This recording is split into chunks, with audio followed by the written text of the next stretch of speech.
Sebuah tablet atau iPad dengan ukuran 10 inci ke atas memang seharusnya dilengkapi dengan keyboard. Keyboard sangat penting. Keyboard ini sangat penting untuk melakukan pengetikan karena mengetik selalu terkait dengan pekerjaan dan produktivitas. Tablet yang dilengkapi dengan keyboard memiliki keunggulan seperti pada saat menggunakan aplikasi Office lengkap. Semakin ke sini sebenarnya perusahaan-perusahaan tablet telah berlomba-lomba menyesuaikan produk mereka dengan kebutuhan pasar. Bahkan tablet ini mendekati kemampuan untuk menggantikan laptop secara keseluruhan. Saya telah menggunakan beberapa jenis tablet seperti Samsung Galaxy Tab S7 Plus yang masih saya gunakan hingga sekarang untuk menulis dan blogging. Saya juga sering menggunakan kamera depan tablet untuk membuat konten atau untuk merekam video saya. Selain itu, saya juga menggunakan iPad Pro M1 untuk melakukan pekerjaan editing seperti mengetik gambar dan video. Kembali ke topik pembahasan kita saja ya. Saya selalu membeli tablet sebenarnya lengkap dengan keyboardnya, kecuali untuk iPad ya. Keyboardnya itu terlalu mahal. Sekalipun di iBook misalnya harganya berkisar antara 4 sampai 5 juta. Jadi saya membeli keyboard alternatif non Apple pada awalnya itu Gojodok. Desainnya memang sangat mirip dengan floating magic keyboard yang asli, tetapi ada beberapa perbedaan yang membedakan keduanya. Sangat jelas perbedaannya. Keyboard Gojodok tidak menggunakan koneksi 3 pin seperti yang asli, melainkan terhubung melalui Bluetooth 5.0 yang membutuhkan waktu untuk pairing. Keyboard ini juga dilengkapi dengan lampu latar pada tombolnya sehingga dapat digunakan dalam kondisi gelap. Karena menggunakan Bluetooth, keyboard ini dapat diisi ulang melalui colokan kabel USB Type-C.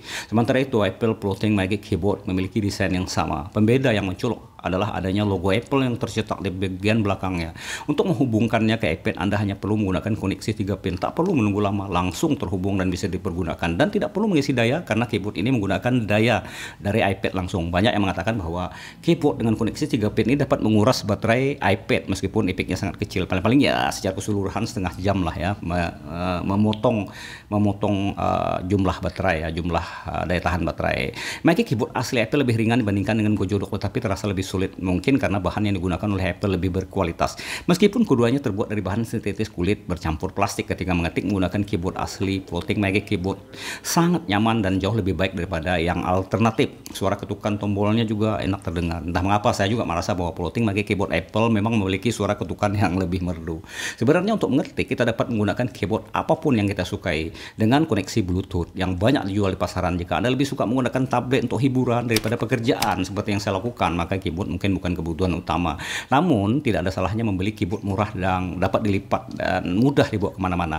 Kebutuhan mengetik cepat sebenarnya juga dapat dilakukan melalui keyboard saat Anda chatting menggunakan WhatsApp misalnya. Bukankah demikian ya? Kesimpulannya ada beberapa perbedaan yang mencolok antara Apple Floating Magic Keyboard yang asli dengan yang alternatif.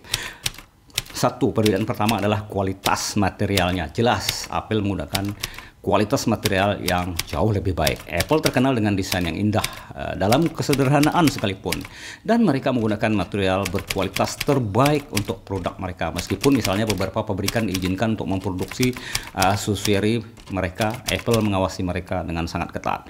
Yang kedua, koneksi. Kebanyakan Magic Keyboard floating murah buatan pihak ketiga menggunakan koneksi Bluetooth, sementara keyboard Apple asli menggunakan koneksi 3 pin untuk menghubungkan keyboard dengan perangkat Apple seperti iPad. Ada beberapa perusahaan yang membuat Magic Keyboard untuk iPad dengan kualitas tinggi seperti Logitech, tetapi harganya relatif mahal juga. Ketika Magic Keyboard Apple dihubungkan ke iPad, ia juga dapat mengisi daya iPad melalui colokan pada engselnya.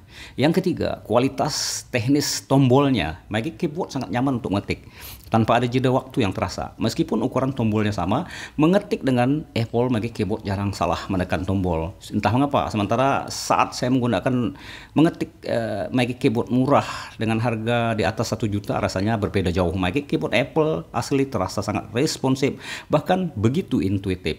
Yang keempat, yang terakhir, touchpad. Touchpad buatan Apple sangat intuitif dan sangat berguna untuk menavigasi saat mengetik di layar iPad. Sampai sekarang belum ada pabrikan lain yang dapat menandingi Apple dalam hal touchpad. Mungkin masih banyak lagi ya selain 4 ini. Dengan demikian, ada beberapa perbedaan yang signifikan antara Apple Floating Magic Keyboard yang asli dengan yang alternatif. Terima kasih telah bersama saya menonton video ini sampai selesai. Sampai jumpa lagi.